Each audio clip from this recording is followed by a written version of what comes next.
your videographer from Two Hats Publishing. Welcome to the College of Complexes, being held at Barbeck's Restaurant at 8949 Garland Road, Dallas, Texas. Gently embracing the east side of White Rock Lake. When I entered, I was greeted like coming home to Grandma's house, warm and friendly. When visiting the Barbeck's Restaurant, tell them you want your reservations for the next College of Complex class.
Well, welcome to the College of Complexes. Hope this thing is working. I guess it is. This is our 212th meeting since we started, which was in February of 2009. Can you hear me all right? You can hear me. It's the important thing. All right. Well, we don't want to overdo it, but anyway. Yeah, they'll quiet down. That's how it is. Yeah, it takes a little while for people to get cut in. You know. Anyway, we put a speaker on every week, a different subject. We require our speakers to take a position on an issue, express a point of view. They have to be for or against something. We don't care what it is.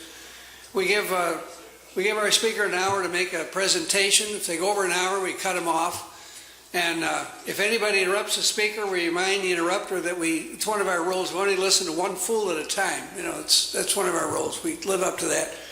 And then we have questions and answers, not speeches from the audience. And then we have remarks, rebuttals. Everybody in the audience gets 5 minutes at the podium to respond to what the speaker said for or against. And the speaker gets a comment and close the meeting. One other rule we have is that there are no personal attacks. Attack the subject, don't kill the messenger. That's the main thing. So remember that and keep it civil. So anyway, before we go any further, though, are there any announcements? Now's the time for announcements. Everybody has announcements? Get them out of the way. You know, you got something you want other people to know. Now's the time to do it.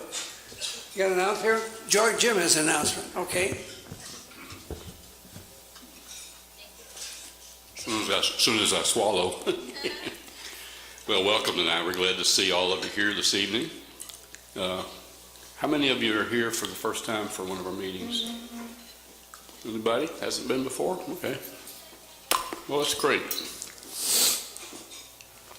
We really appreciate the hospitality of Barbex, and I'll say a couple of things about that I usually do. And that is, Tom puts on the meeting notice that we all want to come and spend some money. Don't just come and sit on a seat and listen to the speaker and give Tom $3.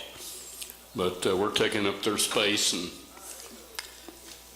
we're paying for the people to be here, and we want to be sure we take good care of them. Ray was talking to someone here in the restaurant this week, and our total purchases have been averaging about $150. And we've been averaging about 25 people here. We might have 30 here tonight. I haven't counted. But we don't need to do much more, and I haven't been really going around and seeing who's eating a big plate of food and who's eating a little snack, a dessert and a drink, who's not eating at all. But most of you have been ordering adequately, and if you haven't, please join the party, because they charge us no fee for using the room, which we appreciate. A lot of the places do require that, and if they were, then we'd have to make a larger contribution to the bucket to, pay the restaurant fee and to pay for the speaker and their guest, spouse, whatever they bring with them. Meal, we do that, and Tom pays for all the printing and the paper and the listing on the computer, on the internet, blah, blah, blah, blah, blah. So he runs it pretty frugally. We don't blow money off, so at least be, generous with what you do. And we want to keep the restaurant happy and satisfied. Be generous with the servers, because we all come in and order at the same time. We don't have 30 of us trickling in over a period of an hour and a half or 2 hours like would typically happen out in the restaurant. So they do a pretty good job of getting them all ordered and getting it out of the kitchen and getting it out to us. So we appreciate that. So I get tired of lecturing about that. I don't want to do it, I don't even want to say anything about it, guys. But if I don't remind you and it stays low, then we have a problem on our hands. So please indulge me and please take it into account with your own thing. Now, Tom's over here eating, and I'm just going to tell him I'm shutting up and chew that last bite and swallow it and come and introduce the program, and we'll carry on from here. Welcome again tonight. Is anybody, let me ask you one question. Is anybody not getting an email notice of our meetings? Okay. Tom, give her a piece of paper to write her email address on, and we'll get her added into the computer system so that she can get that notice out. If anybody else wants that, well then get your hands on the pad and we'll add you on. Thanks again, guys. Tom, at this time when you say announcements, what if we have another event that's coming up? Fine. Okay. Sure. Now's the time to do it. Not later on. We don't want to interfere with the speaker. Got an announcement? Make it. Okay. Okay, I'm Regina, and we have Activists for Truth, and we meet every Monday at 7 o'clock at La Madeleine. That's on Mockingbird. It's 3072 Mockingbird. I have a little flyer to hand out about it, and we're from 7 to 9. And this Monday, we have topical things we talk about, and it's going to be getting fluoride out of the water in Dallas. So maybe Tom will let me talk about that one of these days. We have several different topics, but that's just what we're going to talk about on Monday. So it's La Madeleine on Mockingbird from 7 to 9 every Monday. Thank you. Oh, Central. Next, on the west side of Central, next to SMU. Next to the stadium. Okay, thank you. Thank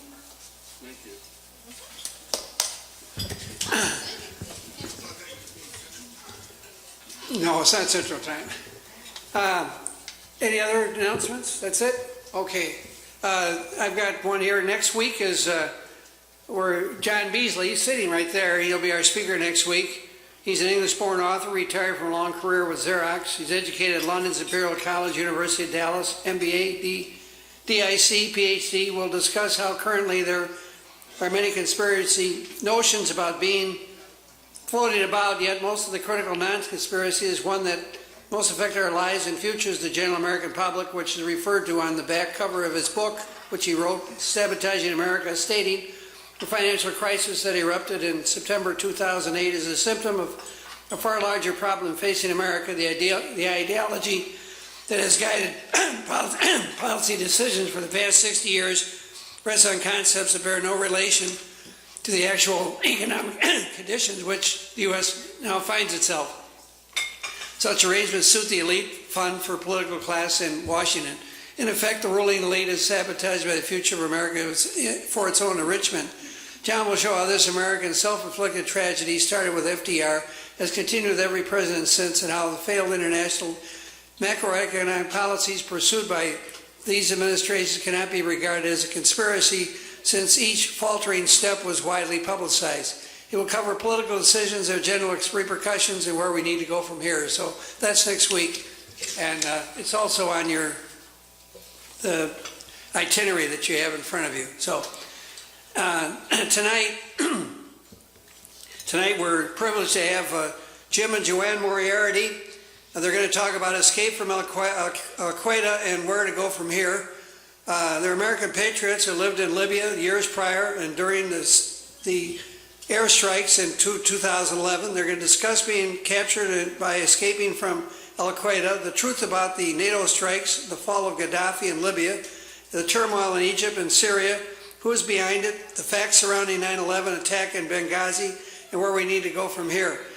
Note, rather than hide in the shadows and directed by U.S. agencies, Jim and JoAnne Moriarty have been chosen to tell other Americans the truth about our government's involvement and the corruption that exists in our dealings with other countries. At personal risk, complete financial destruction, they are speaking out. So, without further ado, please give a very, very warm welcome to Jim and JoAnne Moriarty.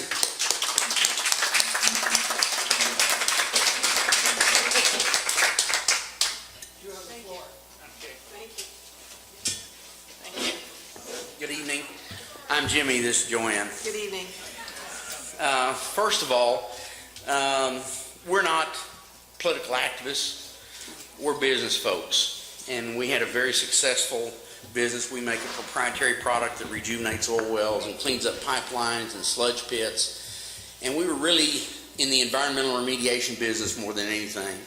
We had two big factories in China. We couldn't get the Chinese to pay us properly, and so we were looking for new areas to exploit our technology. We had a huge contract pending in Kuwait to clean up all the naturally occurring radioactive material all the naturally occurring radioactive material in Kuwait with one of the princes there. That was about $1 billion project, would have been a couple $100 million of our product. And on our way to Kuwait, we thought we'd stop off in Libya. This was in early 2007, just after the treaty was signed in 2006 that allowed businesses to go back into Libya. All the restrictions were removed and everything. And we went to Libya for 5 days, really. I bought JoAnne a bushel basket of headscarves because we didn't know what kind of trouble we were going to be getting into there. And It's just right after Libya opened. yeah, right after that, we were the first non-government sponsored company to go into Libya, and we arrived there on the 1st of January 2007. The only way we got into Libya that early was JoAnne had a longtime friend that was in the royal family in England, and he had been doing business and periodicals and stuff in England, and so Lord Andrew got us into Libya. And when we arrived, everything we had heard about Libya was not the truth. Not anything we heard was the truth. I had a full entourage of security people, one at each corner, any place we went. And after 2 days, we said we can send those guys home because we didn't need them. The Libyans were so happy to see us. They smiled. You're from the United States. Oh, we love the United States. We love the people. And can we help you? Do you like our country? And they asked us to stay an extra 10 days in that first trip. We did. Every night we met with a different minister or government official, and they were like sponges. They wanted to know what the outside world was like because they'd really been locked out of everything for 38 years. And so we showed them our technology. They started researching it, and 2 days before we left, they brought in the top reservoir engineer from the National Oil Company, and we signed a contract with them to treat 2,500 monster wells. These wells, the production zone is 1,200 feet thick. In Texas, if we've got a 15-foot thick zone, we think we've cut a fat calf. The amount of enzyme our product needed for those wells was about $1 billion. That's with a B. So we walked out of our first trip into Libya with $1 billion contract in hand. So we were proactive to do whatever it took to comply with the contract conditions on that product. And JoAnne's going to tell you now what Libya was like from the first time we went there in 2007 until February of 2011, when the U.S. and NATO and UN decided to blow that country up. Is this one on? Okay. Libya was the poorest country in Africa until 1968 in the bloodless coup where the tribal leaders appointed Gadhafi to be the leader when the 11 tribes took back their country. In the full history of Libya, they were occupied their entire history until 1968 by other countries. Italy was in there, Rome, Greece, the Phoenicians, it goes way, way back. Italy was in there the same time that the king was there, the old king. He was put in by the UK and the United States by the oil companies because they wanted the oil in Libya. This was right after World War II. Incidentally, he was a pedophile despot. Yeah, he was a complete despot. And the Libyan average salary was 60 dinar a year. That's $50. That's about $50 prior to the time the bloodless coup threw him out. Now, the Libyans all they were workers for the people who occupied their country. They never owned any land, and none of their own land. So when they rose up against this old king, he just ran off. He was a despot. And the Gadhafi, when they appointed him, he gave the land to all the people that were working. The first time in the history of Libya, the Libyans began to own their own land. And from 1968 to 2011, Gadhafi's regime took Libya to the most prosperous, most progressive country in Africa. The average salary was $15,800 a year, higher than China, higher than India. Highest in Africa, higher than China, higher than India. Yeah, all the people there, if you got married, you got a $46,000 gift from the government. The day you got married? The day you got married.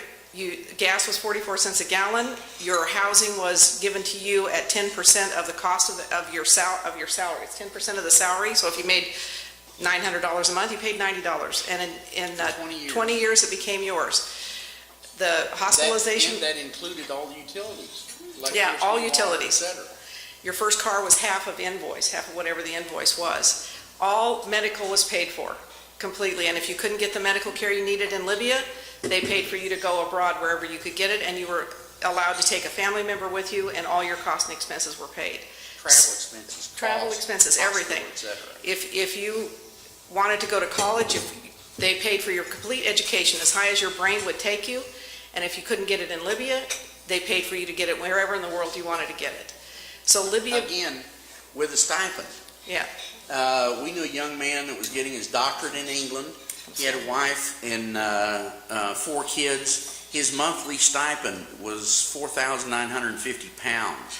This is on top of tuition fees and books. He got $7,500 a month as a stipend from the government. So, people in Libya had a really good life. but understand, Libya only had 5.5 million people, the whole entire country, so it wasn't a highly populated country. Big country, but not a lot of population. The problem with Libya is they had too much money and too much independence and too much freedom for the toilet paper bankers. Libya had $241 billion in cash and cash equivalents in the Fed. They had 150 billion euros in Euroclear. That's over $500 billion. They had $39 billion in cash in Libya. They had 179 tons of gold, 2,000 tons of silver, lots of tons of iridium and rhodium and platinum and other things. They had no debt. They spent about 48% of their income every year, and the rest of the money went to in infrastructure projects, and they divided out among the people. None of the people in Libya had debt. If you were such a bad business person and you'd lost all your money, you could go to any storehouse, any government storehouse, and they would give you 50 kilos of rice and 50 kilos of flour and 20 kilos of cheese and milk and money to have an animal slaughtered for your family. And if you had to go back 2 days later, you went back, they didn't ask you for credentials or ID or anything. During Ramadan, which is their Christmas season, every man, woman, and child in Libya could go to any bank and receive a 500 dinar gift from the government. That was about $430. So the Libyan people had a really good life. There was a few radicals, probably 5%, that were part of the old King Idris bunch, and they were real radical Islamists, but that was only about 5% of the country. Most of them were in exile. Most of them didn't live there because the regime that was there, Gadhafi was required to step down in 2006. Most people don't know this, by the treaty that was signed by Condoleezza Rice to open Libya back to the world again. And the Libyan people, as in a general, are all against radical Islamists. They don't like them. They don't want them in their country. They had better security than we have here. They didn't even want beards in their country. Libya was the most progressive Islamic country in the world. Women were emancipated in Libya in 1970. Women never had to wear burqas or headscarves or anything. It was not required. They were doctors and teachers and lawyers, and they actually were in the military. Gadhafi, all his guards were women. So they owned buildings, they owned companies. In fact, there was not even a beekeeper's outfit shop in Tripoli that we ever saw. No, Libya, so women didn't have to wear burqas. No, and their divorce laws are actually better than ours for women over there. They had better, they were protected more, and women were incredibly protected. A man could not raise his voice to a woman in Libya. I mean, he would be immediately shot down if he did. There was one time when somebody sent me an email that the person was trying to steal our business, and they threatened me, and that was enough for the Libyans to just go crazy. They said, this will never happen in this country. We do not allow that. The court order required that bunch of mafia bad guys. This was the Misrata Mafia, which actually joined hands with the U.S. and NATO to overthrow Libya. But the Misrata Mafia tried to steal our $5 billion worth of business and our technology. And the Libyan courts upheld our rights and entitlements rather than take the position of the local Libyans. And in the court order from the equivalent of the Attorney General in Libya, he said that anybody from the Misrata group could not walk on the same side of the street with us. They could not look us directly in the eye. And if they saw us coming down the street, they had to cross to the other side of the street and divert their eyes. If they ever threatened my wife again, they would throw them all in jail from top to bottom. They also awarded us an open-ended amount of damages, and this is the Attorney General of the country. He said, you make it any amount you want because what you're doing for our country is very important. He said, make it $1 million or any amount. So the Libyan courts were very, very friendly, if you would, to foreign companies. That you don't find. And so our ideas about what Libya was is based on truths. They're based on things we saw. So we deal in a straight line. Now, some of the things we're going to tell you, we're sure that a lot of y'all are going to be offended. We don't intend to do that, but we're going to tell you truths about what we know as eyewitnesses about what went on in Libya. And we're talking about after February of 2011. There was no Arab Spring. That was a planned takeover of that country. And the plan had been put in place for many, many years. And we're not going to throw rocks just at Obama. We're going to go back to Clinton and Bush and all of them. The reason that they had to throw over Libya, there were really 4 reasons, but the primary reason was Gadhafi had started the African Bank. That's the gold-backed dinar for the continent of Africa. He was a big African Union guy. And can you imagine a gold-backed international currency? Who in the hell would want the toilet paper that the Federal Reserve and Euroclear is putting out if you could have a gold-backed currency? So for that reason, the oligarchs, the Rothschild group, wanted to kill Gadhafi and shut him up. Second, the United States was bound and determined to have military control of Africa. So they had formed AFRICOM. They are sure that they're going to have a war with China one day, and they wanted to keep the natural resources of Africa away from China. Libya, South Africa, and 4 other countries said, we're not going to give up military control of our country. So for that reason, the United States wanted to kill him and take him out. The third thing was, and you can go back and verify this with Susan Lindauer and other folks who were CIA operatives and knew and worked inside Libya and other places, Libya had nothing to do with Lockerbie. Those were rogue CIA agents that took that plane down because they were dealing in drugs all over the world. And the CIA from the United States, legitimate CIA, had gone into Afghanistan. They'd had these 3 investigators were on that plane. They had their report. They were bringing it back to Washington, D.C. And the reason that all those young people ended up on that plane, they were all on standby, and the CIA instructed the executives of these other countries not to be on that plane. That's why all these college kids were on there on standby. And that plane was shot down, and the reason they could blame Libya is because Libya was a closed shop. They just did not have tourists and things like that. And so they didn't speak up for themselves, ever. Never did. Even during the blow-up of NATO, they didn't speak for themselves. But being an African Union guy, and since Gadhafi had stepped out of power according to that treaty of 2006, he looked at all the treaties that had been broken with all the European countries, and the sanctions had been put on Tripoli, on Gadhafi and Libya, and he combined that in a class action suit for all the violated treaties of the Europeans with African countries, England, United States, Lockerbie, etc., and the class action totaled $7 trillion. He took it to international court, and the attorney said it had legs. So for that reason, the Europeans and the rest of them wanted to get rid of him.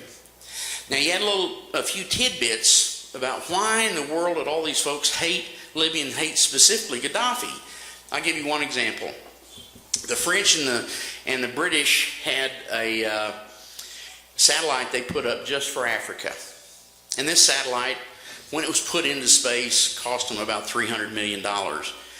They charged the Africans, the African countries, every year $500 million out front for the use of that satellite and a high rate per minute for all the calls. For 14 years, Libya and the African Union had appealed to international bankers to finance the money that it would take to put a satellite up. At that time, $400 million. They kept putting it off and putting it off and putting it off. After 14 years, Gadhafi put forward $300 million of Libyan money. African Development Bank put forward 50 and another 28 from another source, and they put up their own satellite.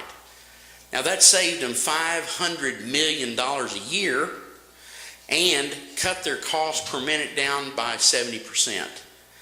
So of course the French didn't like that, or the crap, and neither did the British, because that was their little nest egg they looked at every year. So Gadhafi was not liked because he was doing things for the benefit of his people.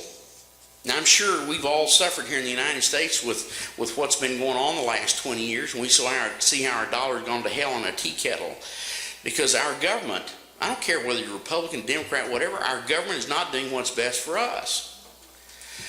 So, now then, we'll segue into I left Libya. We signed our joint venture agreements finally with the Social Security Investment Fund, which was one of the 6 Social Security funds in Libya. That was the littlest one at $16 billion. The biggest one was $33 billion. They became our local partner for our enzyme business. And the reason they were the perfect partner for us is because all the pensioners were oil field service workers and managers, and the oil field production companies were pensioners were benefiting from that company. So that not only gave us the proper partner, but gave us the kind of political influence we needed in Libya, where we could stay out of it, they could do the business with all the oil field service companies. I left there on February 8th. On the first week in January, I ordered in sufficient feedstock and materials and everything to build a large-scale enzyme production plant. We put in about $170 million worth of goods and materials and everything into Libya, arrived about the middle of March. We've never seen or heard anything about all that material. That was taken and stolen by Ms. Rata with the assistance of this government. It was blown up, probably. A lot of it was blown up. All the money we had in the bank accounts in Libya, which were substantial since we had to bond all these contracts we were doing, all that money's disappeared. But it's not just our money. I mean, there's $500 billion. When Libya was blown up, that $500 billion disappeared. And all the money from all the other foreign countries that were in there, like China and France, a lot of them had money in there. Yeah. A lot of them had.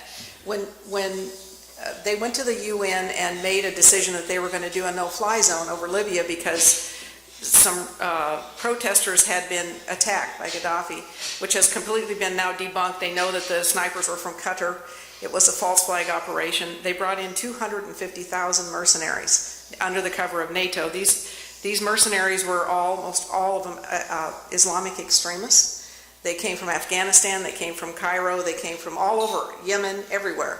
And they were being led around on the ground mostly by Blackwater people.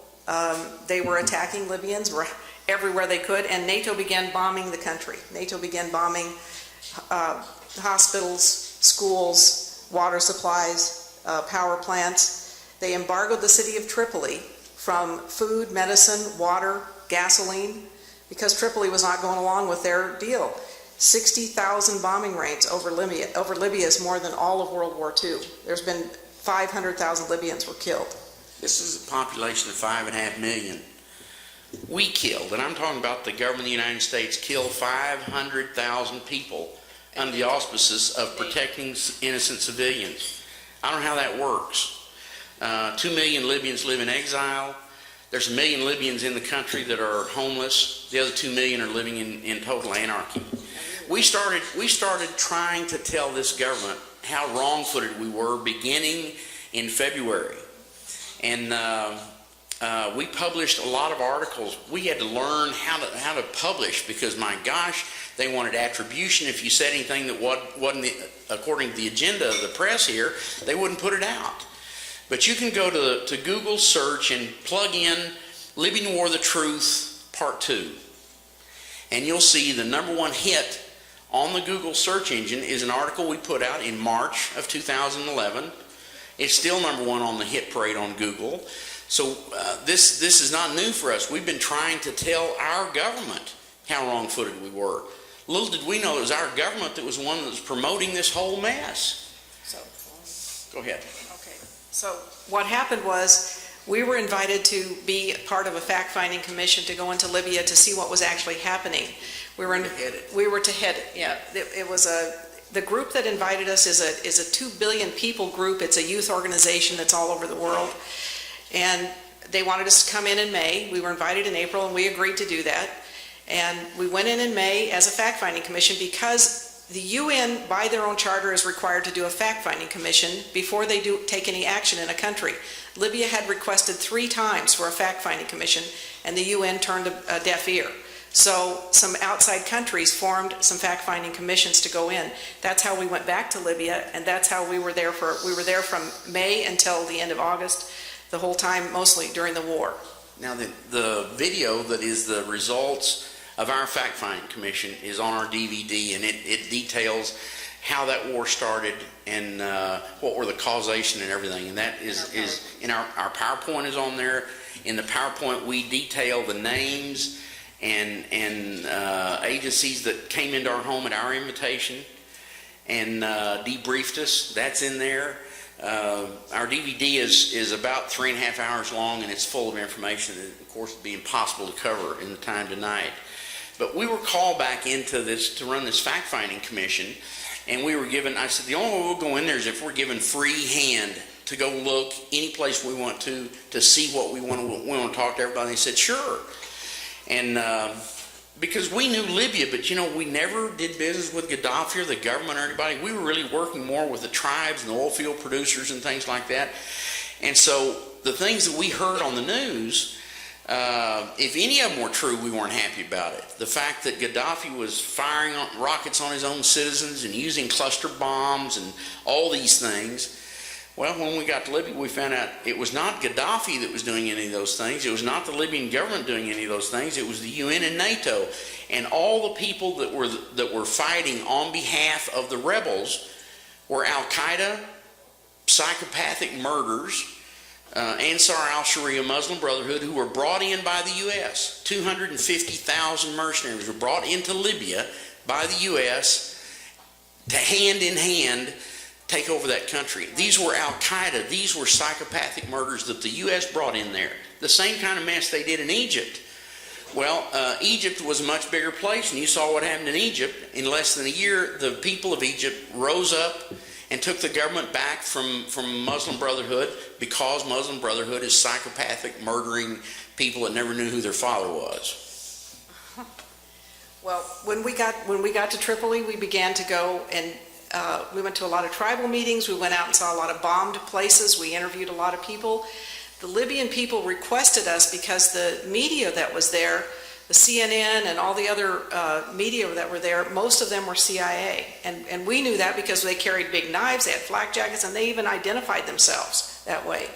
The media, the Libyans found out... Make that clear. The people you saw on CNN and BBC and all those people making reports from Libya were all intelligence people. They were not normal broadcasters. The agenda was what they were selling, not the truth. We became very well known in Libya because we were the only Americans there other than the media people. And the Libyans were looking to us to please put out the truth. Please, we are not wanting our government overthrown. I would have to say at the beginning, maybe 75% of the people were against it, but as it went on, it became in the 90s. We were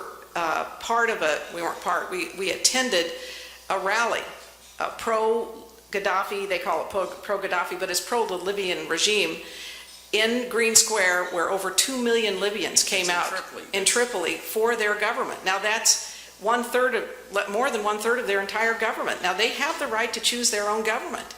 This is what we were saying. They have the right, and obviously that was not happening. So what happened with us, the tribes had put together a new constitution. They came together in May and they agreed 100% to make a new constitution for Libya. And that's the first time in 100 years the tribes all agreed on anything. On August 17th, that we were sitting with the supreme leader of all the tribes, Sheikh Ali Lahwell, in the Radisson Hotel, and they delivered the new constitution to him right when we were sitting with him. 3 days later, NATO came in and blew up Tripoli. So it didn't fit the agenda to have the Libyans produce their own constitution. It didn't fit the agenda of the imperialist countries, the United States being the lead, to install a government that was not appointed by them. So the tragic thing is Tripoli was invaded, and in the hotel we had been staying in for months, Corinthia Hotel, right on the Mediterranean, right near the port, and they began to bring in shipload after shipload after shipload of these. Yeah, I forgot that. I'll do that first. We were in the hotel, and one evening late, late 5 or 6 o'clock, we heard these attack helicopters coming in off the Mediterranean with their cannons firing. There was the third one we could hear but couldn't see, and they mowed down every man, woman, and child in the street. In the first hour, They killed 1,300 Libyans and wounded 5,000. These were U.S. attack helicopters. And under NATO. And yes, sir. Yes, sir. Absolutely. And after that, we would see these streams of these little trucks with anti-aircraft guns. They were pickup trucks. And in the bed of the pickup truck were anti-aircraft guns and 50 caliber machine guns and mini cannons, and just a non-stop stream coming out of the port, flooding into Tripoli. And the bombing and fighting and everything continued in Tripoli non-stop. Finally, on the 23rd, a rescue ship was coming in from Malta, and since our government was not helping us at all, I'm talking about JoAnne and myself, were offered no help or assistance from our government. Our families over here were pleading to help us get out of Tripoli. No help. So the Russian ambassador, who we had met there, he put our names on the list to be on that rescue ship, which was coming in to take the remaining politicos out of Tripoli. And we were in the lobby of the hotel, and people heard us speaking English. First was the FIFA soccer coach from Germany. He said, "You're Americans, you're getting out of here. We're going to try." He said, "Can I go with you?"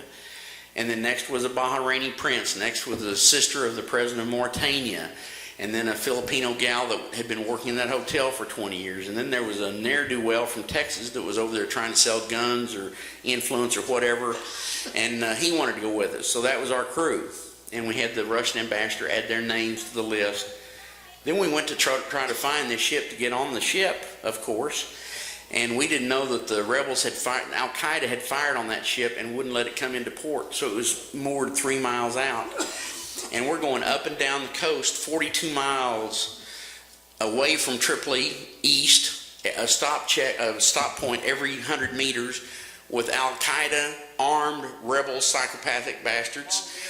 They were firing in the air, and the hotel had loaned us their van, and so there was a hotel driver and the guy riding shotgun was there, and they told these rebels, these Al-Qaeda killers, that we were news media. So they liked that because the media had been lying for them for, "Oh, Akbar, bam, bam, bam." And one of them got so excited, he shot down to the ground beside the van, knocked the back window out. And, all of us were trying to find some place to change our underwear. And but long and short, this is back and forth, back and forth, back and forth. Finally, after about 5 hours of this mess, we went back into the port of Tripoli the second time, and that time we were held inside the port for about an hour. And then all of a sudden, dozens of these little pickup trucks circled us, AK-47s pointed at us. One big, tall, hard-looking guy spoke a little English, had our names on a list, and he said, "We know who you are, your game is up." And they took us to their torture center. And we were there a long time. They kept us in the lobby of the hotel. They'd taken over a hotel, no electricity, no food, no water, nothing there. And the only thing they had working was an elevator. And they would drag in these poor Libyan soldiers who were wounded, take them up to the mezzanine area of this hotel. And we heard sounds from human beings that we never thought anyone could make. And we were there a long time. And in the end, they went and videotaped each one of us individually. Had a British film crew there, videotaping each one of us individually. And they asked us, "Have you been treated well? Have you been injured? Are you in good shape?" And we, of course, answered yes. And then the reason they were videotaping is because they had set up a kill zone 2 blocks away, and they're going to kill us and blame it on Gadhafi. We didn't know that then. But then, after they'd finished that, then this big, tall, bald-headed, bearded, fat piece of garbage imam for Al-Qaeda and the imam for Tripoli came in, looked down his nose at us, and what he said in Arabic was, "Kill them, chop them up, and burn them, and blame it on Gadhafi." Well, I didn't know how much trouble I was in. I've never been accused of being very smart, and I was demanding to get our passports back. I said, "We're U.S. citizens. We've been helping you all. If you damage us, you're going to be in a lot of trouble. Give us our passports back. Give us our passports back." And those that spoke Arabic were all white. They were ashen. They were white. They were scared to death. This is the sister of the president of Mauritania, the Bahraini prince. Yeah. And so when they finally decided to give us our passports back, the man that came in from our hotel and exchanged the position of the driver of the van, we'd seen him. His English was perfect. He was the IT guy at our hotel. He was never really very friendly, and that was unusual for Libyans because they're always very friendly. But he came over there to drive the van back, and he said, "I'm taking the van back to the hotel." And I said, "No, we're getting out of this godforsaken country. We're going the other direction to the rescue ship." And he took JoAnne over the side, and he said, "Listen, I've gotten to know you and your husband. You're good people. You're just here trying to help Libya. But if you go the direction you want to go east, they set up a kill zone over there, and they're going to kill you and chop you up and burn you." And he said, "I think I can go the other way back to our hotel," which would have been west. And he said, "I think I can take the back roads and get you back to the hotel." And she said, "You better tell Jimmy that." He told me that, and I said, "Gosh, we're going back to the hotel." And he said, "We have to pay off the murderers because they're being paid by the U.S. 2,500 dinar to kill you and another 1,000 dinar to chop you up and burn you." And that was dinar. And I'm the only guy of our group that had any money. We had $19,800 left. And that money represented a little more money than they were going to be paid to kill us. But we weren't leaving Libya, so they knew they were going to have another shot. So this young man from the hotel, at risk to his life, because I can tell you, as an Al-Qaeda sympathizer, if you look cross-eyed, they will kill you and chop your head off. If you do anything against what their wishes are, you're dead. So this man risked his life to help us. That was our first miracle. That was our first miracle. And then he took us back to the hotel. We got back in there. The next miracle that happened, and I'm telling you, we got out of there with 3 miracles. Nobody gets out of Al-Qaeda's hands alive, especially when we were on their kill list. And we were on their kill list because we had the audacity to tell the Libyan people that they had the right to determine their own government. My God, that's a killing offense in Al-Qaeda's world. So we got back to our hotel, and there was a man that was known by the sister of the President of Mauritania. And she said, "He's a good man. He's part of the UN." And she said, "He will take us he'll get us on the rescue ship going to Benghazi." We're going to take refugees to Benghazi. Well, hell, Benghazi was the head of the snake. We said, "That's the last place we want to go. That's where this mess started." And she said, "No, we've been calling Benghazi, and all the murderers and bad guys are over here killing folks in Tripoli. There's nobody left in Benghazi." And I said, "What do we do after we get there?" And she said, "Well, maybe we can try to get our way out to Egypt or someplace else." And that man was good to his word. He took us in his van, took us all the way through the 50 checkpoints to get through the port and onto this rescue ship. And we got on the rescue ship. And we were then 2 days of the worst 2 days you can imagine. It was hot. It was the late August in the Mediterranean. It was a car carrier. It was a car carrier. There were about 300 people on it, 2 bathrooms. The sea was like this. UN immigration ship. There were only 2 bathrooms, and everybody was doing the Green Apple Quick Step. And, you could not find any place. The food that they had for us was moldy bread, hot water, and out-of-date fruit juice. And when you drank the fruit juice, you immediately had to find the WC. So it was 48 hours of hell. And the ship was like this, and sure enough, we got to Benghazi, and he promised us that when we got to Benghazi, he said, "You do not want to go to the Egyptian refugee camp because Al-Qaeda will catch you there." And he said, "So I'm going to make sure that they take you all," our group was now down to 6, to the hotel in Benghazi, where the U.S. had an office, European Union had an office, etc. So good to his word, we got into that hotel, and sure enough, there was a U.S. office there. There was a European Union office. Went up to that office to try to get help. The guy that was running that office couldn't even speak English. He was surprised to see JoAnne and myself, and he said, "There's supposed to be no Americans here. I'm only here to help the rebels. I'm only here to interface with the rebels." And I said, "We need help." He said, "I can't help you." So we then went to the European Union office, and the guy said, "Gosh, I wish I could help you, but you're not European Union, so, go pound sand." Well, he was polite. By the time we got downstairs, the people in the hotel were looking at this group of 6, And we didn't look like Al-Qaeda. We were all pretty clean-cut looking, except we hadn't had a bath or anything to eat in 5 or 6 days. But other than that, and we got there, and one of the hotel concierge called the top guy with NTC. That was the phony government that the United States installed in Libya. And this was the number 3 guy in the NTC. He was the ranking man left in Benghazi. He sent his security guy over to see who this strange people were in the lobby. And when he saw the Bahraini prince and this woman from Mauritania and a couple of Americans, he called his boss and said, yeah, these are different guys. We need to help them. So he came over. Benghazi did not yet have the word that we were on their kill list. They were still looking for us back in Tripoli. Communications were down between the 2 cities. That's another thing that helped us. And when he came in, he was well-dressed, suit and tie, perfect English, educated man. We happened to know some of his, he told us what tribe he was with. It's a tribal community. 98% of everybody in Libya is tribes. And we got real close with the tribes.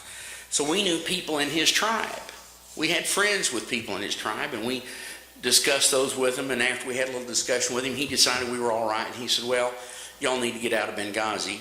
And he said, there's a plane leaving tonight from Benghazi to Tunis to take injured soldiers there. Not Libyan soldiers, but Al-Qaeda and rebels. And he said, I'll get you on that plane. I'll have my security guy walk you through. Now, that's the third miracle. Because if that guy had known who we were, he probably would have pulled out his machete and chopped our heads off right there. But, that was the third miracle. And sure enough, we did get out of Benghazi, got to Tunis. And after we got there, of course, the government was still not willing to help us. They didn't have any way to arrange to get us back to the United States. They didn't even want to talk to us. Well, you have to stay there for 4 or 5 days. It was the end of August. It was Banker's holiday. It was all these things, end of Ramadan. And you all shouldn't be there in the first place. So after we got to Tunisia, we decided we'd get our own selves out. We didn't have any money. Our credit cards were gone. We got we got a hold of my daughter. There was a hotel we were at. The sister of the president of Mauritania, once she got to Tunisia, she had help. She knew people there. People immediately showed up to help her, and she helped us with some finance, not much, just she helped us, bought a hotel room for us. Couple $100s. Yeah, and she took us out to eat. We'd taken her out to eat in Benghazi. So we called my family, my daughter, and they bought a ticket for us to Rome. From Tunisia, Rome, it was like $90. You could go fly there. Yeah, it's not very far away. But when we got there, we had enough miles on British Air to get ourselves home. But we didn't have a ticket, and we couldn't get to the gate. So what we did was we went the opposite way. Most people have to have a ticket to get into the security. Well, they just let us through with our passport. They made a mistake, is what they did. And we went up to the British Airways lounge, and they were real hard on us. They weren't going to help us at all until they figured out who we were finally. Jimmy made a point of telling them that we should be dead, and they finally said, oh my gosh.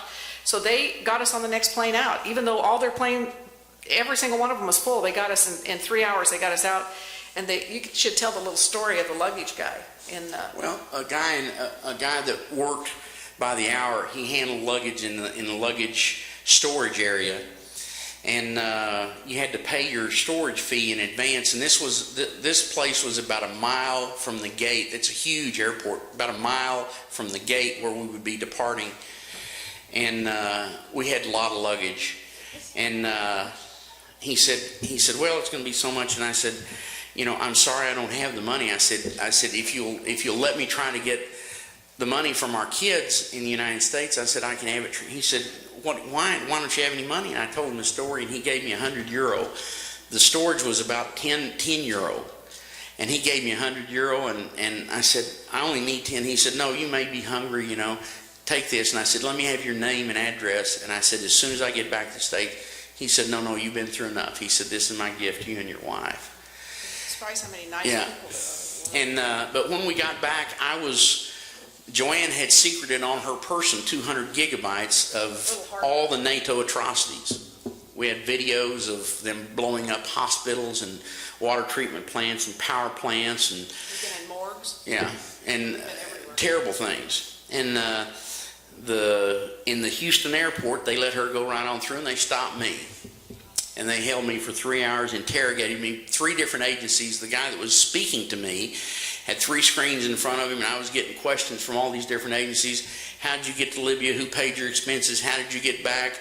How in the hell did you get out of the hands of Al-Qaeda? They took the lining out of my luggage. They went through everything. Thank goodness they didn't do a cavity search, but other than that, I was a bad guy. And of course, I was so glad to be in the United States. JoAnne and I went back, and we didn't realize it until the intelligence agency started attacking us that I had been blacklisted at that time. And they had blocked every single opportunity we would ever have because we were bad guys and had seen the atrocities of what happened in Libya. And when we got back, when we got into Houston after a day or so, JoAnne started calling all the politicians in Washington, D.C., in Austin, every place, trying to tell them how wrong we were in Libya and what we'd gone through and what we knew was wrong. And Al-Qaeda was there, and we turned over that country to Al-Qaeda because they now owned that country. They had all the money of Al-Qaeda.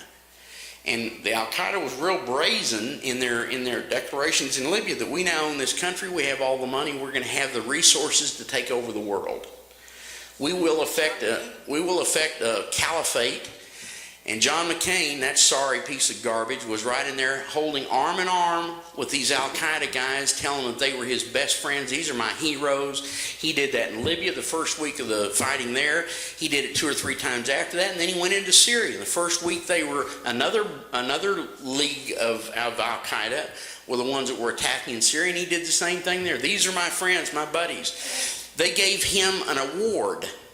Al-Qaeda gave John McCain an award, and he's standing there grinning like an idiot, receiving an award from these murdering psychopath Al-Qaeda and Muslim Brotherhood and Ansar al-Sharia. Yeah. Well, but the man who's giving him an award is named Abdel Hakim Belhaj. Now, Belhaj is a very famous Al-Qaeda leader. He was in Guantanamo.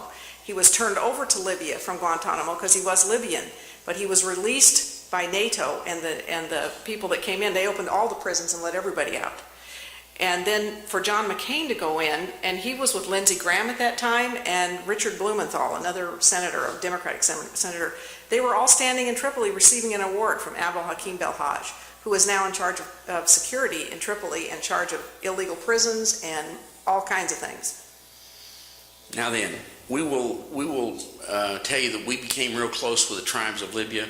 When we were in Tripoli, everybody was trying to offer us business, and I said, as long as there's blood running in the streets, we will not do any business. And we didn't. And we went to all the tribal functions we could because the Libyan government was a burned card, but the tribes weren't. And so here were 2 white faces every time the cameras would roll. JoAnne and I were there trying to bring some presence to the tribes, try to get some recognition by the international press for the tribes so that there could be some kind of a shadow government buffeting all the bad publicity that the Libyans had. And the Libyans were so innocent, they said that the truth and their God would win the battle for them. And we said, no, when you've got a publicity machine working against you, spending $10 million or more a day, you've got to do something to try to counteract that. And they wouldn't do it. So JoAnne and I took it upon ourselves, and we took the company funds that were in reserve, and we brought up 38 videos, some of the most horrible videos you can ever imagine. A few of them are on our DVD. We joined hands with a guy called Federal Jack, and we loaded these 38 videos up, and almost immediately the servers were overloaded, burned them up. Loaded them up again, blew them up. 3rd time, got them on there. Finally, in the end, we had to write new software that kept those videos on the site because they were being pulled off. Our videos were seen by 275 million people in 60 countries, and it was translated into 9 languages. So we did a pretty good PR job. However, that brought the wrath of this government and the illegal folks that are running this country. And I'm not talking about just Obama. I'm talking about as far back as you can go, the toilet paper bankers. And so they have been attacking us. And beginning, we knew about 9/11 in Benghazi. We knew it was going to happen 6 or 8 weeks ahead of time. Nobody would listen to us. Nobody. We didn't know specifically they were going to go in there and kill Chris Stevens, but we knew they were going to attack U.S. properties in Libya, in Yemen, in Egypt. because the tribal leaders have spies in every single cell in Libya. They want their country back. So they've got spies throughout Libya. And finally, Dr. Jerome Corsi for WorldNet Daily started writing articles based on the information we provided him. He's now written 24 articles based on our information. 3 of the documents we provided him that came from the tribal leaders have been read in the congressional record. One of them, that Morsi was head of Ansar al-Sharia and had organized and financed the attack on the Benghazi compound. That's in the congressional record, and that was brought forward by us. Morsi, the now exile, or now He's in trial. Yeah, he's in trial for his life. The second one, the 14 top leaders of Muslim Brotherhood walked in the U.S. Embassy in Cairo and received cash payments of $650,000 to $850,000 each. Cash payments. They signed for it. That document we provided to Corsi, and it was read in the congressional record. The third one was the security report written on the activities of Al-Qaeda, Muslim Brotherhood, Ansar al-Sharia, all those bad guys. That's a, yeah, how many? 250-page report. That's been read in the in the congressional record. So we've been effective in putting information in the hands of the government. The problem is they're just not doing anything about it.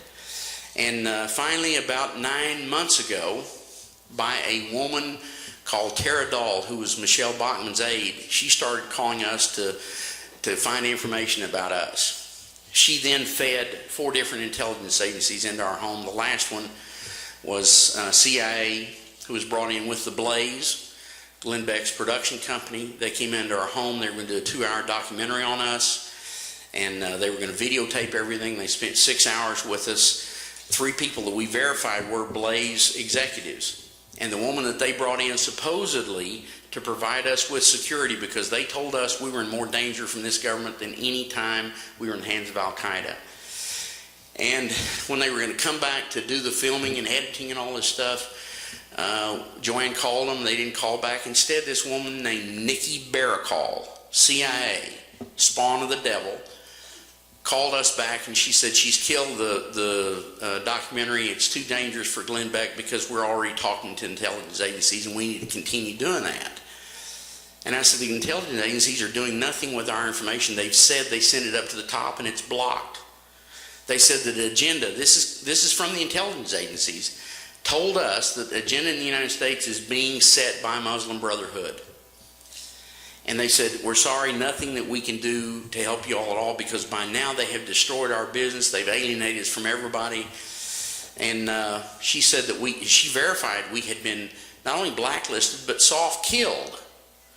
And we said, what is that? And that's, well, we destroy you financially. We alienate you from your business associates. Your family won't talk to you. And I said, yeah, all that's been happening. And couldn't even get a job. I'm a car guy, and we were in such bad shape financially. We sold all our homes, all of our assets, our car collection, everything we had. And I'm a car guy. I couldn't get a job on a commission-only basis as a used car salesman. Now that's pretty sad. Nikki Barakal told us, she said, you need to forget about Libya and start your life over today, or you won't have a life. And I said, ma'am, that sounds like a threat. She said, you stand down and do exactly what I'm telling you, or you won't have a life. So after that, I told JoAnne, I said, hell, we've got to go public. Nobody in this government is willing to do anything that's right. So we did start going public. We're on the radio probably 10 hours a week. We could be on the radio 30 or 40 or 50 or 100 hours a week. We've been doing seminars like this one all the way from here to Northern California and back. We had a 2-hour sit-down with Pete Sessions, thanks to Regina. She set that up for us. And he listened to us, and he listened to what we had to say, and he said, these intelligence agencies that you say came into your home, can you contact any of them? I said, yes, I have one of them on my phone. Regina was sitting there, and I called him, and he answered. And he said, hi, JoAnne, how are you? And I said, I'm fine. I said, I'm sitting here with Congressman Pete Sessions. He would like to speak to you. He said, okay, So Congressman Sessions told him, I'm Pete Sessions, this is my private number, I want you to call me back in 15 minutes. That gives this man time to confirm that that's Pete Sessions' phone. So I called him back in 15 minutes, and he stepped outside and he said, okay, that guy's real, you guys are real, everything you said is real.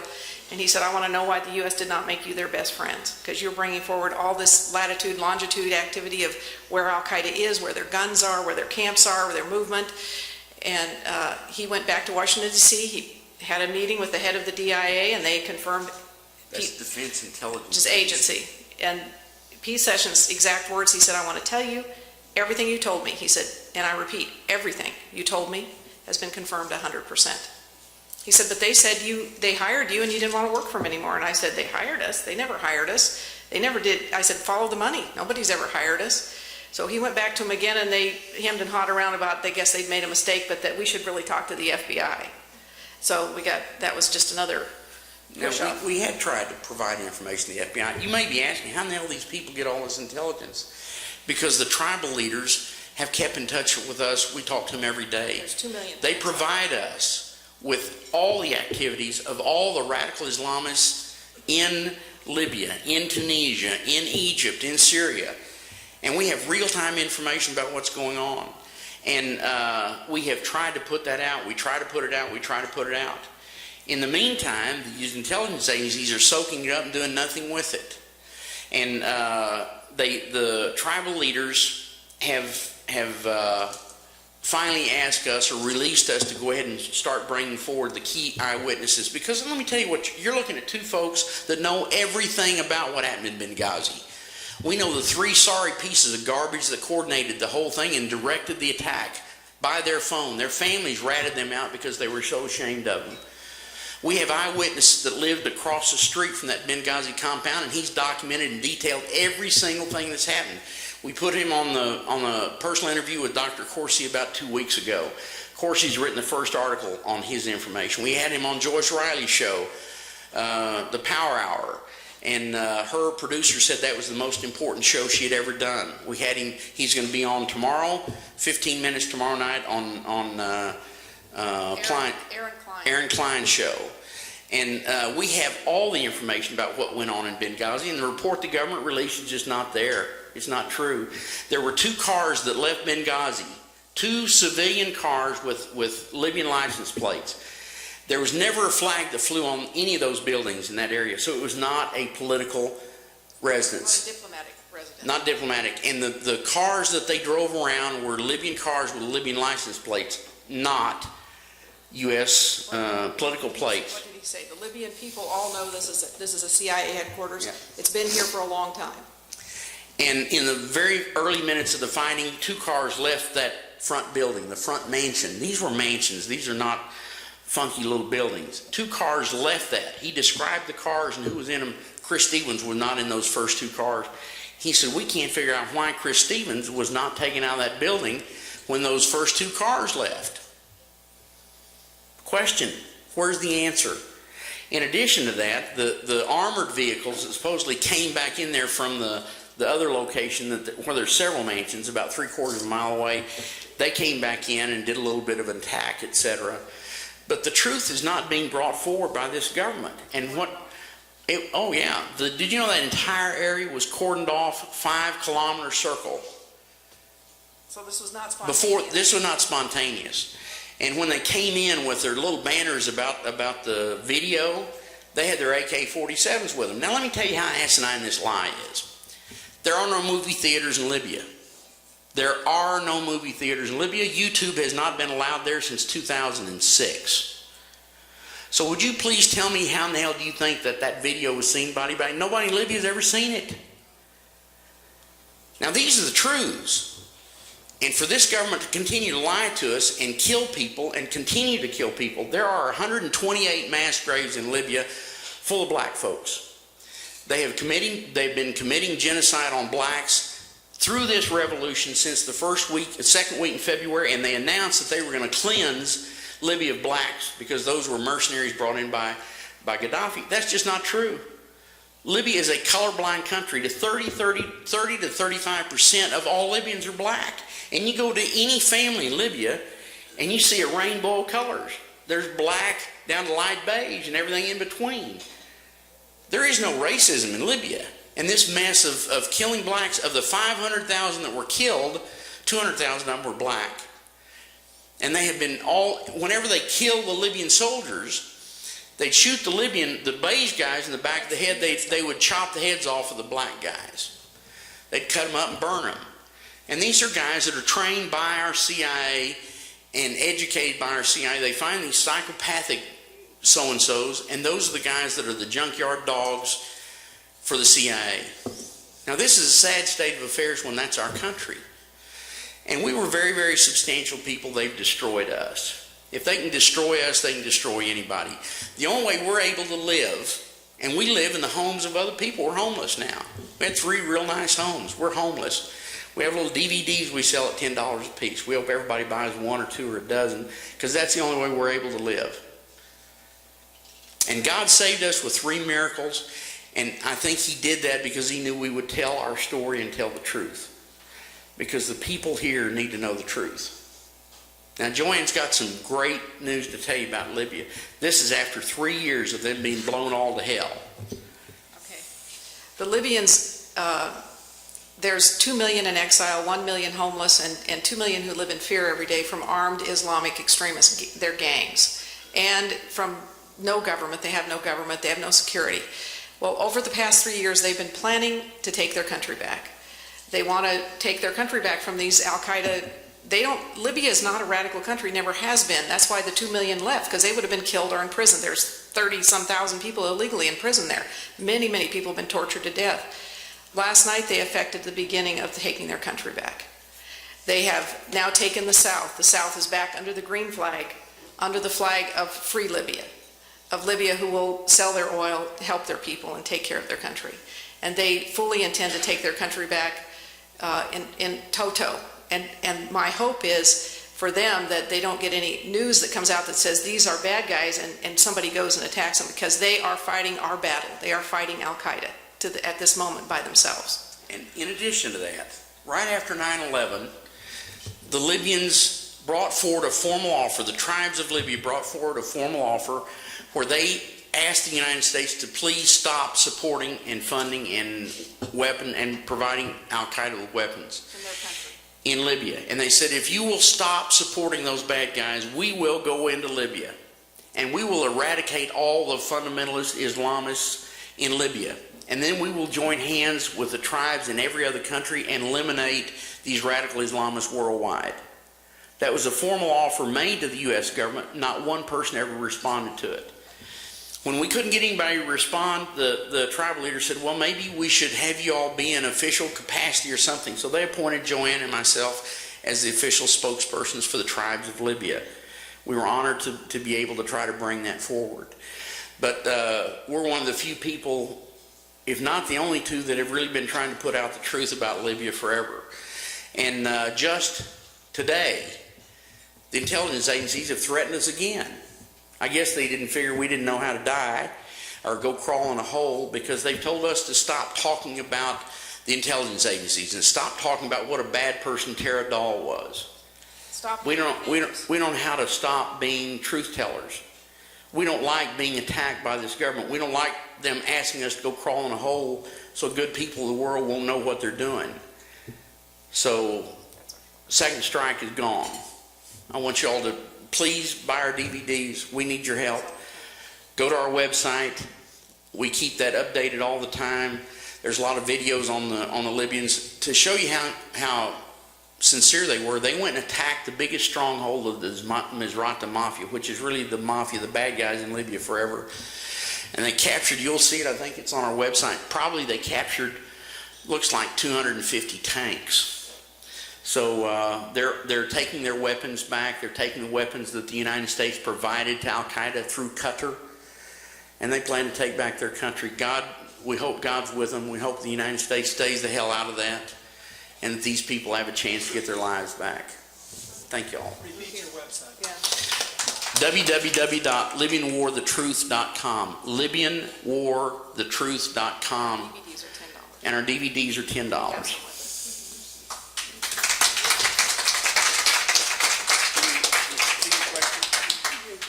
Now you get to ask questions. So where's the?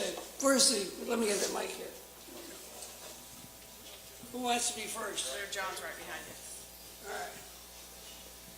Can you talk a little bit about the fake green square and some of the manufacturing of evidence in Egypt? When we were in Tripoli during the time when the war was right before we got captured by Al-Qaeda, we were with quite a few journalists. Some of them were actually good journalists. They were trying to put out the truth. Not very many, but a few. And there's a green square in Libya where all the Libyans gathered together to listen to people speak or to show support for their government or to protest. That's where the 2 million people showed up that one day when we were there to view it. July 1st, 2011. We were actually riding in a car with a journalist, and he said, "You see that green square over there?" And I said, "Yeah." He said, "There's one just like it in Qatar, if you want to say it that way." And I said, "What?" He said, "There's an exact mock-up." He said, "I was there, and they had all the rebels in it." Saying, none of them were Libyan people. They were all dressed like rebels and carrying the Libyan flag and showing the world that all these Libyans are behind this war. He said it was a complete mock-up. He said it was a movie. Can you say wag the dog? Yeah, it was shocking. Yes, sir. I believe you were going to offer some solutions. Yeah. Something we can do, maybe. Yeah. I don't know. Talk to every politician you know and get us out of the UN and NATO. Because the One World Order folks, NATO is their vehicle. And this blow-up of Libya was executed at the instruction of the United States, but by UN first and then NATO afterwards. And they're putting blue flags on our boys, on our soldiers' uniforms. They're making them wear blue hats. They're abusing our military. So get rid of NATO and UN. That is the operative instrument for the One World Order, folks. You can call every politician you know, call your congressman, call your senators, call your local folks. And educate people. Pinckney. Yeah. Talk to people, educate people, because each person can educate someone. What Reverend Pinckney. Yeah, if you go to YouTube and listen to Reverend Larry Pinckney talk about One World Order, he was one of the founders of the Black Panther group. And you would think, these are radicals. No, what he was talking about, he was empower the people, not just the black people, but all the people. So you need to go listen to him. He's a very eloquent speaker. He was on Alex Jones. They taped him for 2 hours, and it's on YouTube. What was his slogan? Oh, each one reach one, each one teach one. That's his slogan. That's how you do it. Yes, hello. Yes, I sir. know that you know Susan Lindau, and she was an asset of the CIA in charge of Libya and Iraq, and she had a run-in with and was locked up on a military base for a year. What's her take on this whole business with the CIA? I mean, are they just a total rogue operation? Sure they are. In fact, Susan was the person we were feeding all the information when we were in Libya. We were feeding it to her because we're not writers, we're not publicists. We're business people. We're way out of our comfort zone. But she wrote a lot of really good articles based on information. She's the one that told us what was going on in the CIA. She says NATO and the CIA are completely rogue now. The CIA has no oversight now. They do whatever they want. Is that all? Yes, ma'am. I happen to have read Susan Lindauer's book as well. Mm-hmm. I happen to have read Susan Lindauer's book as well, and she was in Carswell, prison over here in Fort Worth. For a year. I remember her saying in the book that it was really, really important to speak out, that was sort of a protection that you have. Yes. Get as much information as you can out there. But, you said you had a daughter. Are you worried about your children? Our children won't speak to us anymore. They're afraid to talk to us. They're afraid their husbands get fired. Listen, we had a joint venture with a prince in Kuwait on $1 billion project, and he stopped talking to us a year ago this month. No, 2 years ago this month. And I ran him up one side and down the other, and I said, how's this a way to do business? And finally, our long time friend, Sabi, who's about 4th echelon royal family in Kuwait, he said, Jimmy, it's political. And I said, Sabi, what's political? He said, well, it's about Libya. And I said, hell, Libya's finished. It destroyed us. We lost everything in Libya. But I said, the business in Kuwait is still viable. We're the only ones that can do it. And he said, no, you don't understand. Your government's told the prince not to talk to you. See, in Pete Sessions, when we were talking to Pete Sessions, we told him that story before we even finished it. He said, they killed your Kuwait business. He said, that's what they... Oh, okay. When we were talking to Pete Sessions, Jimmy told him this story. We didn't finish it even. He said, you will never get any business outside the United States. They'll kill everything. He said, that's the way they do it. So he knows. Now, also, David Dewhurst, I knew him about 30 years ago. I really put the cogeneration business in Texas I gave it legs. I got the first wheeling laws in the United States passed here in Texas, and I did it really with my own ideas and plans and everything using the FERC and purple laws.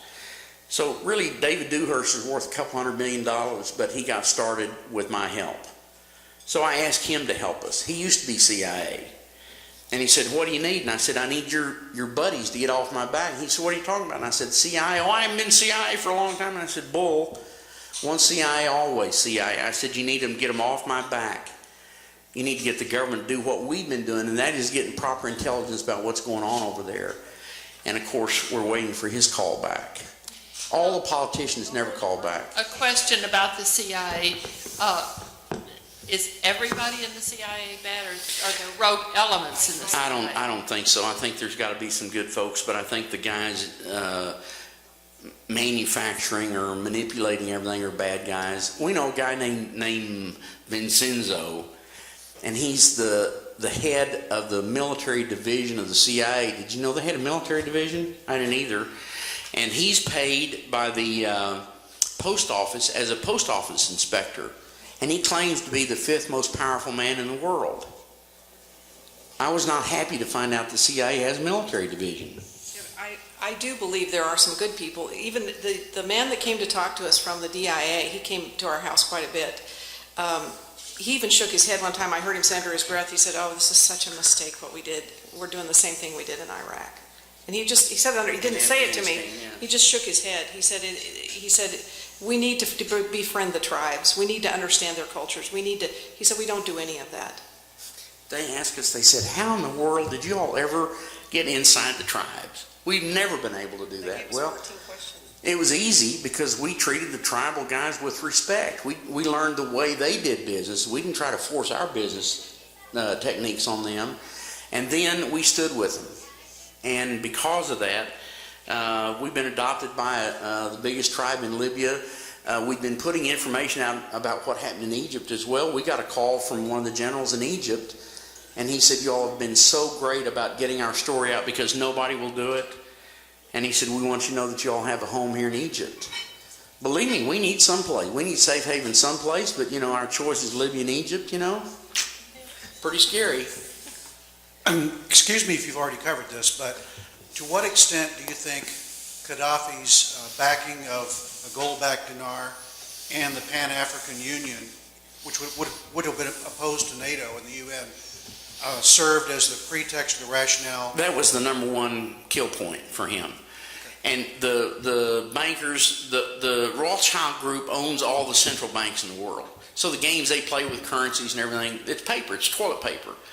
And a gold-backed dinar for the continent of Africa would have destroyed the toilet paper bankers, would have destroyed them. So that was number one reason to kill him. And because if they exiled him, his mouth would still work. The really sad thing is that Gadhafi had a dream for Africa. He was a big African guy. He wanted to make Libya the gateway, and he wanted to bring Africa into the 21st century. He was tired of Africa suffering. And he did more first world activities in Africa than all the G20 countries have ever done. So he really got a bad rap about that. Can you talk about Chris Stevens and the missiles? Chris Stevens was, before he was ever ambassador, he was the gun runner for the CIA into Libya. And he was CIA. And they delivered in the first couple of weeks of the revolution, the U.S. delivered 20,000 man-pad rockets. They're the most sophisticated shoulder-mounted land-to-air rocket made. Has a real unique signature. And, of course, not one was used in Libya. But now then, here's 20,000 airplanes Al-Qaeda can shoot down with U.S. missiles. So Chris Stevens was tasked to try to get those back for some time. And he actually had dinner that night. He was killed with a personal representative of the leader of Turkey.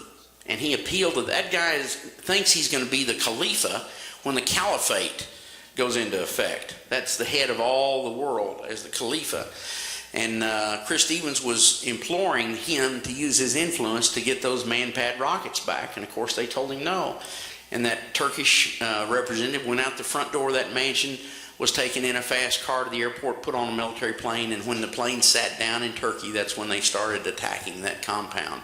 So Chris Stevens was always CIA, he was always a gun runner, and he thought these guys were his buddies. They had the group that was protecting that mansion and the other compound was also Al-Qaeda. It was Ansar al-Sharia, another name for them. They play this game. They change their name, and they think that that's going to confuse the intelligence agencies here, and it does. Go ahead. One real interesting point that our eyewitness made was that people who lived around the compound were harassed daily by these, they called them February 17th group at Ansar al-Sharia. He said they harassed all the local people because they were always around, the security guards, but he said the day of the attack there was no security, none. He said, but the roads were cordoned off, my family couldn't get in, I was inside, they came to try to get me, for probably a 5-kilometer area. So this was a complete planned attack. And he said, you don't come to a protest with AK-47s and then come back with RPGs. He said, that's not really a protest. I was amazed when I heard on the news that the rebels had in record time opened a central bank there in Libya. Can you explain that? They did that in the first week. First time in the history of the world that a bunch of ragtag rebels are sophisticated enough to go open a central bank and got $1 billion deposited from Saudi Arabia in there. First week. This shows it was a bank deal. That money was used to pay off all the mercenaries who were coming in, and that $1 billion is actually $972 million, I think, was the net after the bank took out their little fee. And that money disappeared and was paid out to the 250,000 mercenaries almost immediately, and to the politicians. Yes, politicians. Yeah. The Libyans have told us that they will produce these papers at some point when they get back inside their country, which they're doing now, that the U.S. and any other politicians that came to Benghazi during the start of the revolutionary problem, to this day, they get $10 million gift. Every time they go to Because John McCain's been there a number of times, Hillary Clinton, a lot of people have been there, but he said they get $10 million every time they come. The only guy that ever listened to us and did anything about it was Dennis Kucinich. And Dennis Kucinich put forward 8 different, and Ron Paul a little bit too, that's true. But Dennis Kucinich put forward 8 pieces of legislature to take the United States to stop their involvement in the Libyan war, to take them out of the war, to defund the war. And of course he was rewarded by being redistricted by the Democrats, where he couldn't get elected dog catcher. So after 14 years of loyal service, he was taken out by his own party. Well, actually, the banking was what I was going to ask more about, but the media is of course playing this like the World Wrestling Federation. These horrible Democrats, and Obama did all this stuff. And could you address maybe a little bit of that? Listen, he's worse. He's worse than the rest of them. The guy's got his button on the drone kill list, and he loves war. He loves to kill people. But so does George Bush I, George Bush II, so did Clinton. Hillary Clinton, of course, got more blood on her hands than you can imagine. But listen, it's all Washington, D.C., because we have been trying to give this information to everybody in Washington, D.C. Take the best Democrats, the best Republicans, anybody you want. We've called their office. We've gotten through their gatekeeper. We've tried to give them information. Oh, we'll call you right back. We'll set up a direct link with the Libyan tribal leaders. Not a one. Not a one. We brace them. We confront them. Pete Sessions, Regina absolutely was in his face until he finally had a 2-hour meeting with us, and then went and drew in the Defense Intelligence Agency in his office. Defense Intelligence Agency said that's the first time ever they've had to pitch up in anybody's office. And then they lied to him, but that was his excuse. They passed us on to FBI, and so that's where we sit. No, FBI, we tried to provide them with information. Let me tell you the quality information we got. We got latitude and longitude of the Al-Qaeda training camps. They asked us for names of leaders of the Al-Qaeda in those areas. We gave them to them. We gave them the latitude and longitude of where those bastards spent the night, where their underground bunkers were, where they had the weapons, the routes they drove on. We had information, intelligence you all could not imagine. And we're not experts. We're business folks. Give me an oil well, I'll clean that thing up and make some more oil. I'll clean up a pipeline, sludge pit, chicken fat. I can do all that stuff. We're not in the intelligence business. And when the intelligence agencies, and this is something I'm going to tell y'all what really pisses me off, excuse my French, I'm getting mad now. Those 4 intelligence agencies came into our home and gave us false names. We're giving them information. Those sorry bastards gave us phony names. Who in the hell are we? Why would anybody come into somebody's home and give them a false name? We're trying to help our government. Well, see, they don't look at us as trying to help them. We've got proof of atrocities. And they have been trying and trying and trying to get that 200 gigabytes of proof, because the only place that's damaging is here in the United States. The rest of the world knows how sorry the U.S. is. They know what the U.S. has been doing, killing leaders and wet work all over. I want to say something, because this is something that Libyans gave us as intelligence that had nothing to do with them. They called us one Saturday night, I think it was, the 27th of April, and they said, this is top urgent, there's a ship, a steamship on the Mediterranean disguised as a fishing vessel, and it's full of weapons of mass destruction. It was sent from Al-Zawahiri, from Turkey, and it was going to the north corner of Libya, where it will be unloaded and met by the Muslim Brotherhood leader there. It will be taken out of Libya, across Egypt, and to go into by land, to go into the Gaza Strip to be used against Israel. And he said, this is a big deal. They're all excited about receiving it. So you need to tell your people right now, somebody can do something. This has nothing to do with Libya, but we don't want to see any more innocent people ever harmed again. Now, this is Muslims protecting Jews. Does that fit? Yeah. I called the intelligence agency that I had a phone number for. He wasn't there. I called the other one. The guy answered. He said, I can't give this information to any foreign government. I said, give it to Israel. They'll go pick up the ship. He said, no, it's against the law for me to do that. And I said, well, it's my information. You give me their number. I'll call them. I don't work for you guys. I'm a citizen. I can do it. And I shamed him into it. He finally, he called, and about 2 hours later, he called us back and he said, you know what? They sent me a smiley face. And they got the ship. And our Libyans told us, he said, the Muslim Brotherhood guys are running around like chickens with their head cut off. They can't get the ship to answer. They sent a boat out to find it. So that was actually in the news. They flipped the story a little bit. They said it was a ship going to Syria, which is not true, but they did get it. So we did something good. Go ahead.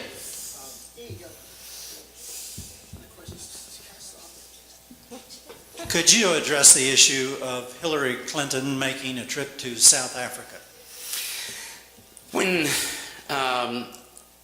When Tripoli was mostly destroyed, a lot of the ambassadors and everybody that was left came to our hotel, because our hotel was the only one left with food and electricity and air conditioning and everything. And Dangor, who is a plenipotentiary ambassador from South Africa. A plenipotentiary is an ambassador that can sign a contract that binds that country. So a real powerful guy. And we had tea with him many times and coffee and visited with him, and JoAnne asked him, she said, why in the world did South Africa join against Libya when South Africa and Libya were the 2 strongest countries in Africa, and you all worked together on so many things? He said, we didn't have a choice. Hillary Clinton came into South Africa and told us that if we didn't join hands in the fight against Libya, that we would have rebels in our own backyard. He said, it's like this woman has a closet full of rebels, she can drop down any place. Now, we know that's true because our Kuwaitis told us the same thing several months earlier. We were trying to get the Kuwaitis to make a gift of a bunch of rescue equipment, Jaws of Life and stuff for Libya, because these buildings were getting blown up and people were trapped underneath and they had no rescue equipment at all. And so we asked the Kuwaitis, the royal family, to make a $10 million gift in this rescue equipment. So they offered to buy the rescue equipment, and the royal family upped the gift to $50 million, and then they contacted the State Department. And they said, we'd like to help the Libyans, all the Libyans, with rescue equipment. And they said, gee, that's great. We're processing all that money through Qatar. And they said, well, since you're so interested in helping Libya, the thing you better do right now is join hands with us in overthrowing Gadhafi and that government. And they said, well, we don't want to get in that. You will have rebels in your own backyard if you don't join us. So we have 2 different world leaders that have validated what that woman said. Evil. Anyone else? Here. So, I was late, and I missed the beginning, but Buy I a don't... DVD. Yeah. Todd, you can hear me? Yeah. My real question is, well, first of all, I think it's a typical story, as maybe not typical for you guys, but sort of it typifies, what just goes on in general in the government. And I don't think that you guys are responsible for a solution or anything, but I noticed that you said that, we should talk to our congressman. But I'm kind of, if you could help me to understand, did you have an experience that would make you feel like that's an effective methodology? No, but if enough people call, we know that the people of the United States have stopped immigration and amnesty a dozen times. There have to be enough people that call them and give them a ration of shit that they will have to stop paying attention. It looks like Pete Sessions is not going to be reelected. It looks like David Dewhurst is out. And so, these things can't happen. But the problem is, when you have a government that is working outside the Constitution, and all these agreements are being signed by the United States of America Incorporated in Washington, D.C., rather than the Constitution of the United States, then there's a problem, because we have no voice in the ink.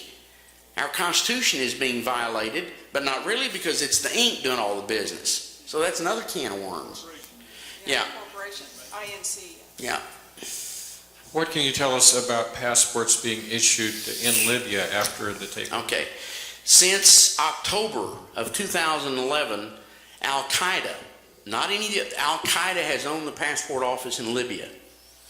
And they've got $500 billion or more, and they are issuing new passports. They're bringing in Al-Qaeda radicals from all over the world into Libya. They're training them. And those that speak real good English are being gifted a bank account in the United States with $4 to $5 million in it. They're being given a new Libyan name, a new Libyan passport, a permanent green card, multiple entry visas by the State Department of the United States. That's several hundred a month since October of 2011. They're going all over the United States. If that doesn't scare you to death, then nothing will. We told all the intelligence agencies about that, and we verified it from both sides, from the rebel side and from the tribal side, and that is true. And the guy that owns that passport office is one of the worst men that ever drew a breath. And several hundred a month are coming in the United States. His name is Gaib is his name. His brother was al-Libi. Al-Libi was killed by a drone in Afghanistan. He was Osama bin Laden's right-hand man. So, the intelligence agencies, when we've confronted them about that, they said, well, what should we do? And I said, it ought to be pretty damn easy to look at every Libyan that's come in the United States since October of 2011, and if they've got a bank account with $4 to $5 million in it, then waterboard the bastard until you find out who he works for. Oh, we couldn't do that. That'd be profiling. So in the meantime, into our homes and our villages and our towns and our cities are several hundred a month of radical Islamist psychopathic bastards. Pardon my French. Yes, sir.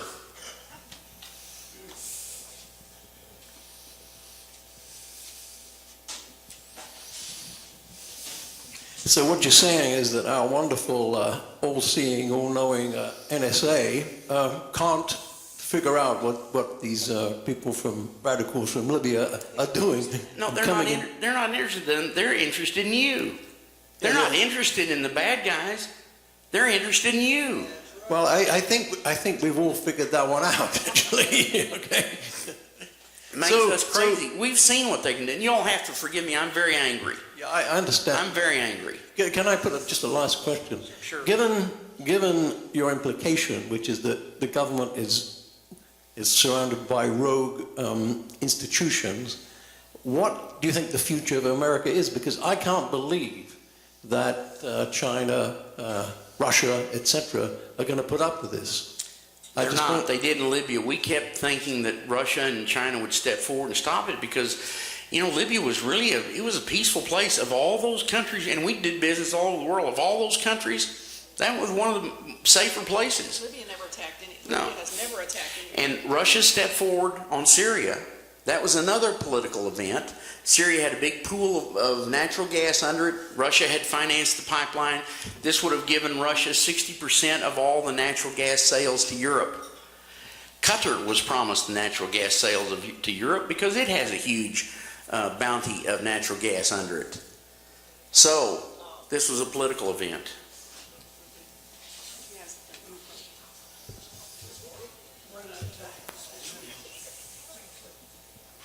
Several of us here participated in several anti-war rallies when it looked like the government and NATO were about to attack Syria on that phony pretext about the chemical attack. Do you think, and I realize this may not be something you have any expertise in, do you think that public opposition had anything to do with the delay, at least the delay in that attack? No, I'll tell you what happened. And we have the proof of that gas coming from Saudi Arabia being delivered to the Syrian rebels. We have the videos of them receiving it. We have the videos of them shooting it into Damascus. But for whatever reason, the guys that control our government were bound and determined to get in a war with Syria. So on the 3rd of September, and you can find this on our website, there's validation from half a dozen news sources. A bunch of things happened on the 3rd of September. First, 2 Marine captains were fired. 2 submarine captains. There was the general that was in charge of the nuclear storage and weapons in the United States. 3 nuclear devices were stolen out of a storage facility here in Texas. One of them was taken to South Carolina, and Graham said, why, even a nuclear device could blow up here in South Carolina. The military guy that got that device blew it up out in the ocean, and he's been fired. The other thing that happened is on that day, this is the 3rd of September, off the southeast corner of Spain, in the Mediterranean, a U.S. submarine fired 2 rockets, 2 ballistic missiles at Damascus, and Russia shot them down. And after about 2 hours, Putin came forward and told the media to stop broadcasting this story because he was in very serious negotiations with the United States, peace negotiations. So, you know, they're going to do whatever to get a war started because it's not about the United States, not about the people, it's about their control, and this is a sickening thing.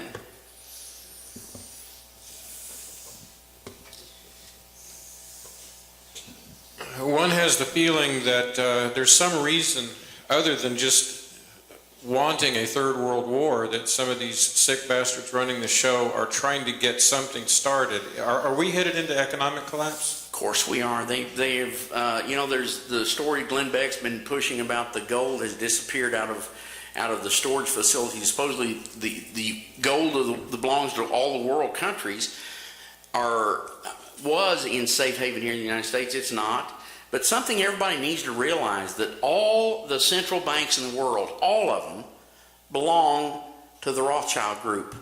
The Rothschild Group is One World Order, Bilderbergs, etc., etc. They have different names, but they own all the central banks. So if they destroy the dollar, they own the next currency that's going to float to the surface. In the meantime, all the wealth of all of us has disappeared. So they're running the price of gold down, so all those faint of heart will sell their gold. And then when they get the gold down as cheap as they can get it, then they'll crash the dollar, and, you know, what happens? So they have already got that train rolling downhill for the destruction of the United States. And something that you all don't know, but you ought to go look up, the United States Treasury has underwritten non-paying third world debt to the tune of $125 trillion. And that's not a contingent liability, that's an actual liability. So our debt is more than $140 trillion. So we're already destroyed. It's off that stuff. No, it's on balance sheet. You just have to find it. These are the derivatives that have been trying to be regulated for a long time. So we owe $140 trillion. That's not a contingent liability, that's a direct liability. It's not like Medicare, Social Security, anything. This is a direct obligation, non-paying notes that we've guaranteed. Yes, sir. What about the 3 countries that have run the Rothschild banking system out of their countries, Iceland, Hungary, and Russia? Does that seem to project a brighter future for the world? It bodes well. It bodes well, but you know, you can see what these guys do. They are godless people. They do things that are not for the benefit of anybody. And you know, no politician in the United States, not any politician in the United States, is voting with any fear of retribution from God. And that's a problem, because what is happening is not for the benefit of the people of the United States. We all know that. We see it. We just bury our heads in the sand. And we have no politician that we found yet that's willing to stand up for the people of the United States.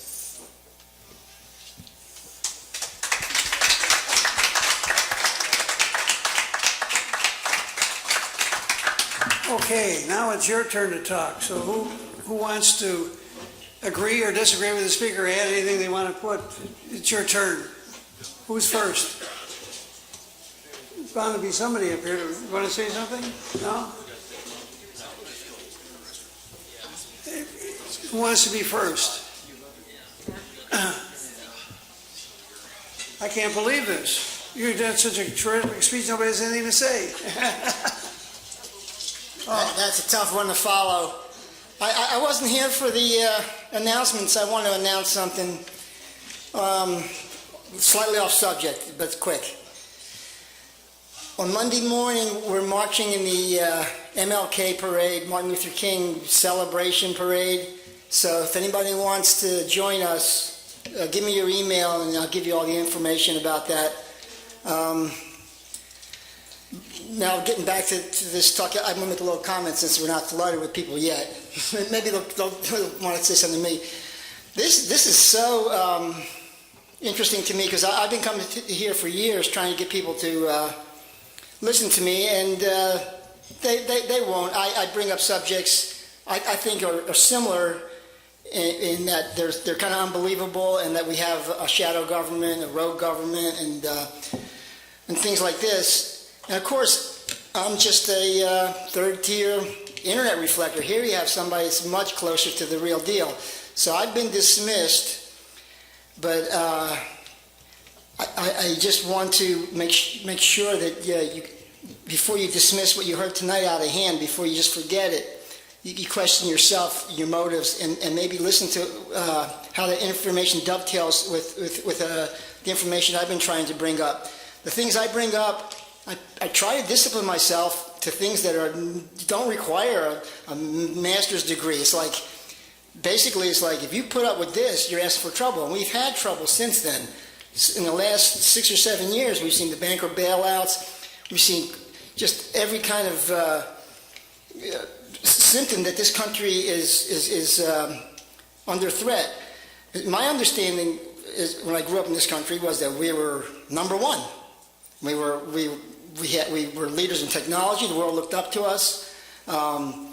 We had ridiculously dominant military, immigration. People wanted to come here, and all of a sudden, overnight, we can't have an economy. We're just like, we're beset upon, and they come up with this weird Al-Qaeda boogeyman, and people accept it. We can't accept it anymore, and this is one more reason. So don't forget Martin Luther King. Come to me, and I'll give me your email. And the other thing is, this is black and white in one way. You either believe them or not. I mean, if you don't believe them, these people are really brazen liars. For what reason, I can't quite figure out. But so you have an obligation to take this a little more seriously than a lot of these meetings we've had before. Thank you. Okay, who wants to be next? Ray? No? Okay, come on up here.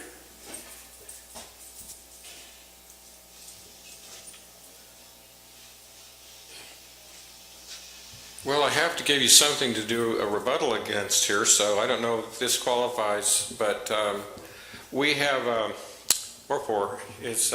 we have several voices coming out, Susan Lindauer being one of them, just amazing information coming from her, and then Cybelle Edmonds, and then recently one person emerges on the scene, Dr. Jim Garrow.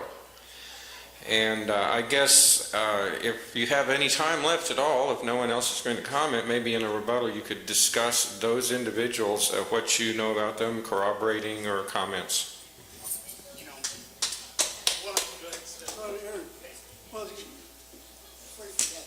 Before he forgets, go ahead.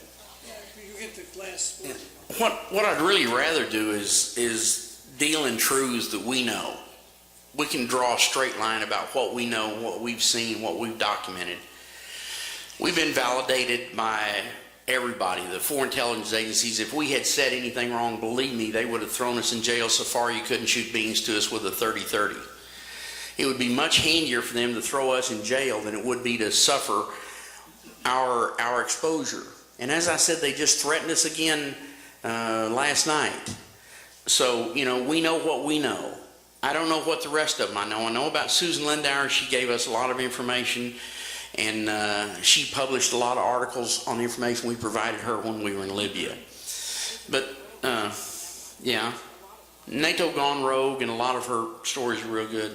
The thing is, you get a lot of information from folks that are close to the truth or near the truth or whatever, you know.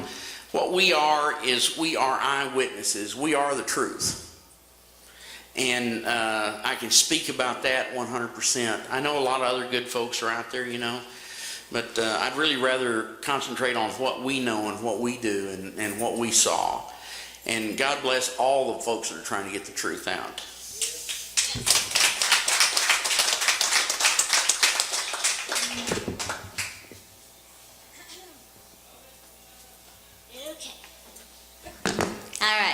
Okay, first of all, firsthand, I've seen some of the stuff that they're talking about. I have personally tried to contact these congressmen, and they give you the first time, they'll listen to you, and then they close the door, which is very consistent in what they do. They don't ever tell you you're lying or anything like that. They just don't answer. They'll say they're going to call you back, they don't call back. It's just a cold shoulder that they think you're just going to give up. Well, these people have tenacity. Well, and I'm really proud and I'm glad to know them, you know, totally. Their DVD is really well done. It has a paper that comes with it that shows, if you want to avoid looking at all the graphic stuff that they have on there, which is only some of it. Some people need to see that to really believe it, you know, listening to the mother where her son had just terrible stuff and whatever. I don't necessarily want to watch that. So the other stuff I find very interesting, especially the fact-finding mission where they went into Tripoli and they were given that job, and then a documentary was made, and all that report is on there, and Dennis Kucinich is on there also during an interview. So there is so much trail to go back with them. But, you know, someone had said, what can we do? Well, we can't give up, I don't think. We can keep trying. Doesn't mean it's really going to work because it's daunting. You know, I'm the one that had 3 times tried to get a hold of Pete Sessions, and he doesn't make himself very available because he doesn't want to. And he's an elected official, but he's a candidate right now. So you have a little bit more opportunity because he's going to be fundraising, you know? Well, you can kind of follow him and trail him in the parking lot or something and just try to shame him. Have a camera with you. Put it on YouTube. You know, you can say, what can you do? And it might be true, but we got to keep trying because you never know what might click. You know, some of these YouTubes go viral and all that stuff. It might be that little last edge that you have that could break something open and make a difference, you know? Because this can't go on, you know? They're trying to bomb Syria. Now, I was out there with Monty and Hank and several of us, and we did sine wave. I think it does make a difference. I think some of the things are at least put off a little bit when they see there's opposition, and there's going to be a little bit more harder to do than what, you know, their first plan was.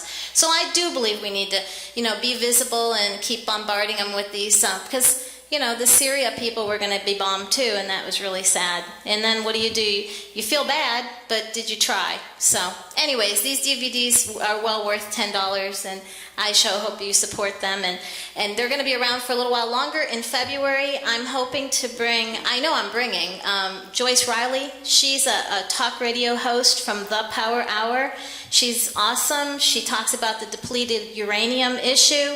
She's a whistleblower. And this is what I call them, is they're whistleblowers. And we need to support whistleblowers. They stick their neck out, and then we need to at least do something, you know, to help them. And Joyce Riley, we're going to bring her to Dallas in February sometime. We'll have the Moriartys there and a couple other people that have been whistleblowers about different things, and we'll have a united day, and I'll let you guys know about it. Okay, thank you. Activists for Truth. Look us up too. Okay, thank you.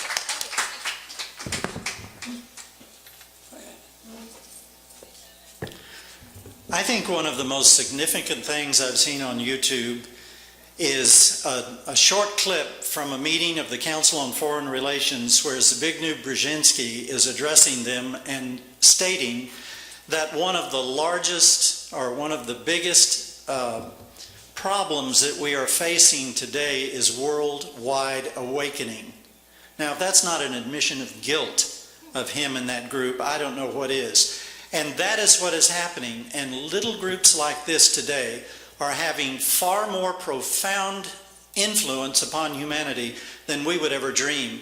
If you read the book, The 100th Monkey, you will realize that only 3 to 5% of the population ever carries anything. The American Revolution, the Russian Revolution, and so forth. Read The 100th Monkey. It's illuminating. Every thought that we have, even though we think our thinking is private, goes out into human consciousness.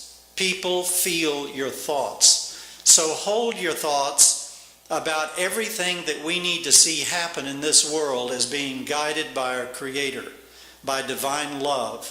And we need to project that in all of our thinking, not hate these people, because then we just add to something that they use, is negative feelings. I, for many years, I started as a little kid, why, Daddy? Why is that? Why is that? And so forth. I've always had to know as much as I could find out about the truth in anything. Why the lawnmower wasn't working, for instance. And as a result, I got into a lot of investigation in areas where even my own brother-in-law, who had a degree from MIT in architecture, very wealthy and educated person, said lovingly one day, "Albert, you really need to go find a psychiatrist." Because I believed in conspiracies, and I believed that there are aliens inhabiting this universe prolifically, and it is absolutely true. I've had it clearly stated to me from people in intelligence services.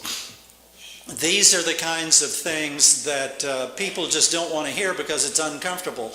If you are not uncomfortable today, you're sound asleep. You need to get uncomfortable. You need to probe the truth. The word courage, the quality of courage, has no meaning without fear. Courage is measured by the degree of fear it overcomes. And we need to all become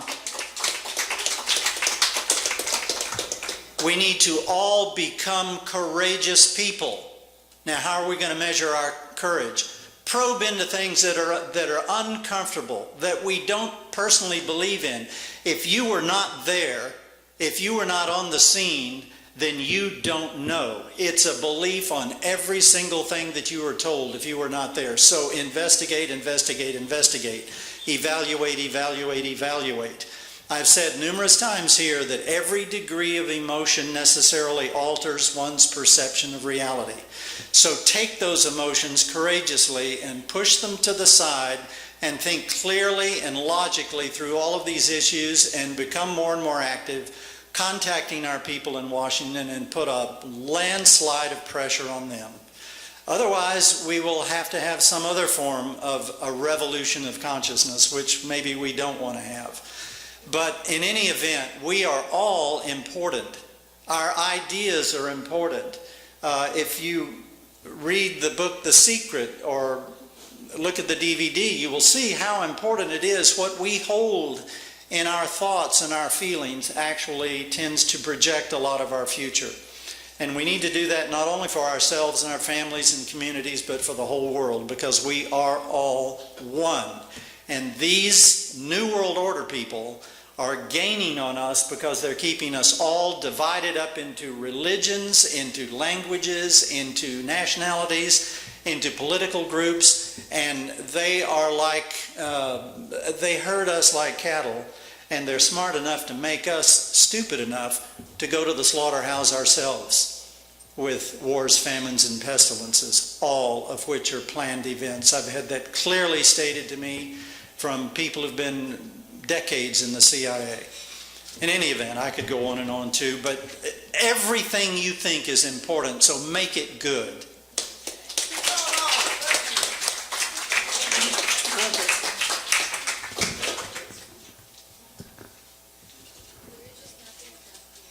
John Beasley, go ahead. You got 5 minutes. Okay. Well, the CIA was founded by Harry Truman in about 1947. It's been playing these sorts of games ever since. There was a book written by John Stockwell, who's a Texan, called the Praetorian Guard. Basically, what the CIA is really a protection, like a Praetorian Guard, for the major international corporations. That's what they actually protected them from any opposition.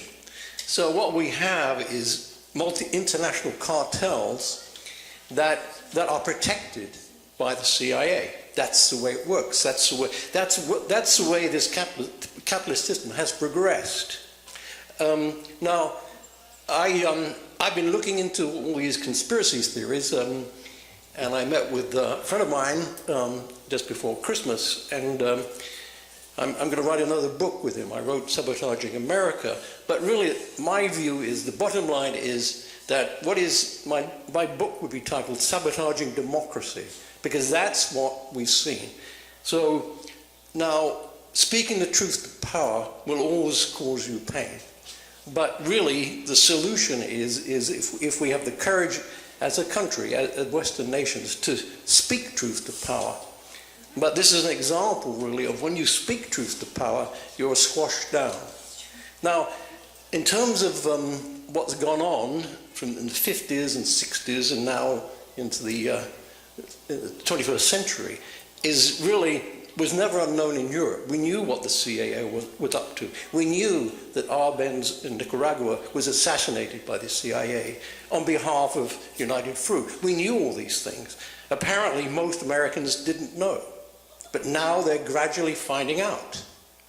And, I'm sorry that it's so late, and I don't know what they can do, because basically the corporations have got so much money and they're so powerful, they've bought the political class. Really, both parties.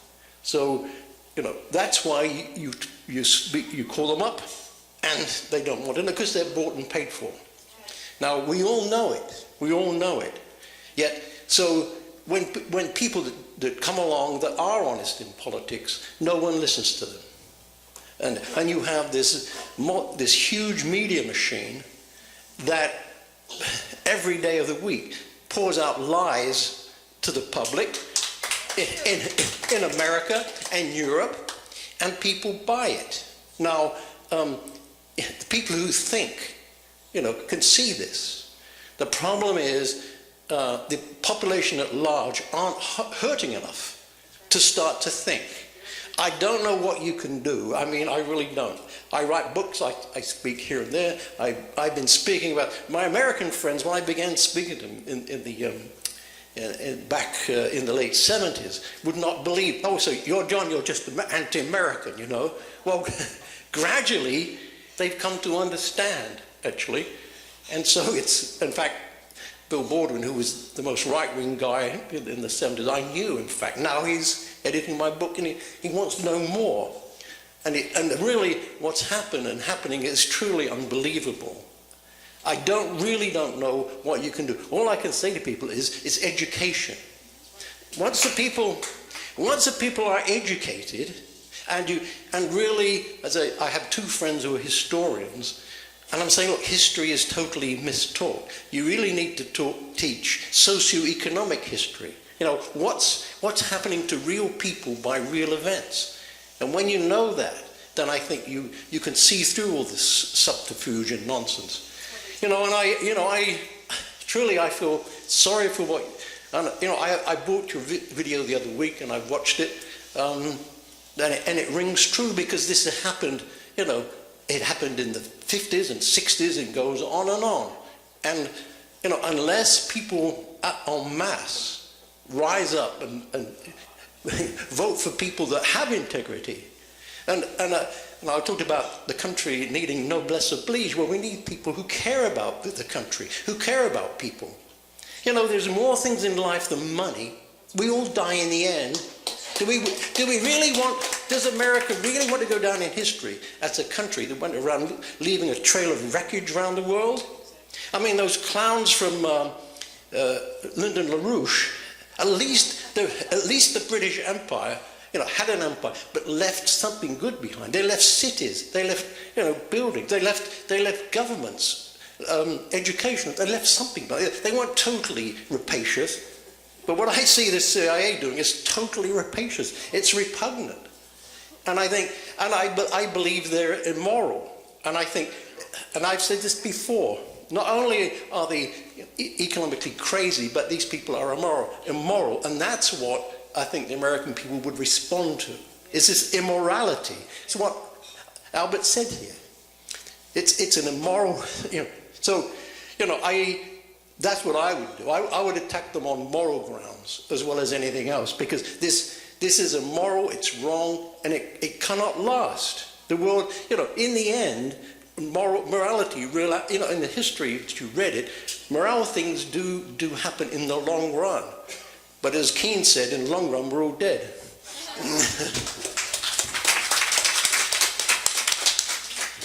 Okay, who's next? Anyone else?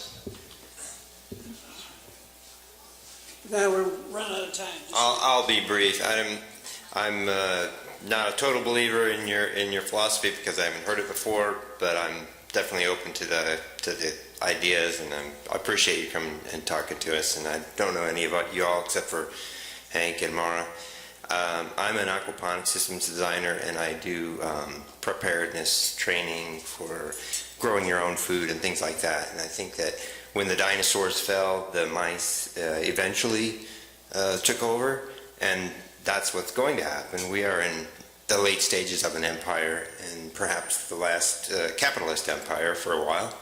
And if you want to get ready, if you want to fight this, you can. But I don't, you know, I see a lot of people, they want to fight it, but I don't see any really effective methods. So I think it's fight or flight, and I'm taking the latter.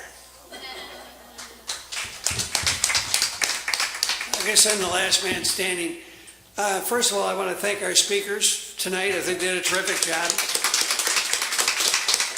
They opened our minds to what has to be done, etc. My own view, for what it's worth, we've got a government that's our government today. We got the best Congress money can buy. That's our problem. That's our real problem. We've got congressmen, they're owned and operated by money. And as a result, that's why they act the way they do. That's why they don't challenge the people that they should challenge. We got corporations controlling government. By definition, that's what fascism is. It's corporations controlling government. That's what's happened in our country, and we have to change that. And before we can change anything else, we have to change that, because nothing else is going to happen unless we change that. So in my view, maybe we need to get Congress acting in its own self-interest to instruct the Federal Communications Commission to require the media provide sufficient free airtime, the airways are free, for federal candidates in general elections, air their views. If you did that, it'd change everything. People would, the congressmen represent the people that elected them instead of the people trying to buy their vote in Washington. And then they might change some other things, such as maybe putting some tariffs on corporations that are producing everything overseas and selling it here, because they're doing that to get cheap labor, and they're ruining all the labor in this country as a result. That's number two. Number three, we might shorten the workday, because that's been going on since the Industrial Revolution. We can't do that. We can't provide jobs for our people because they're not there. They're being eradicated every day. So this has to happen. And our biggest problem, and I'll just center it, is, in my view, is that we got too much money controlling Congress. That has to change. And I think that would do wonders to change everything, to get in the right direction, start doing the right thing in this world. It might even take our banking industry and straighten it out, you know. Anyway, that's part of the problem. But now our speaker gets to comment on a comment and close this wonderful meeting. So, both of our speakers, they get the last word. You both get the last word.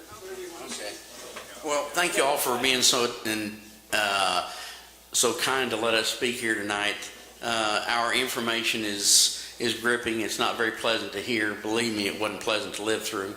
and it continues for us every day.